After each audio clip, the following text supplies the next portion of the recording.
6.6 magnitude earthquake, Azu Islands, Japan region. And there's a tsunami warning around 6 miles deep. 6.66. How about that? That's kind of crazy, y'all. But anyway,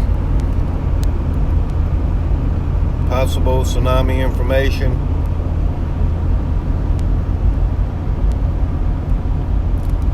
Out here in the ocean. Yeah, it's southwest. I'm sorry, southeast of Tokyo. Way down south of Tokyo, as you can see up there. 6.6 magnitude earthquake around Japan.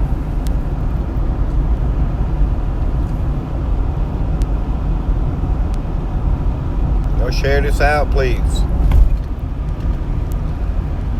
Tsunami warning.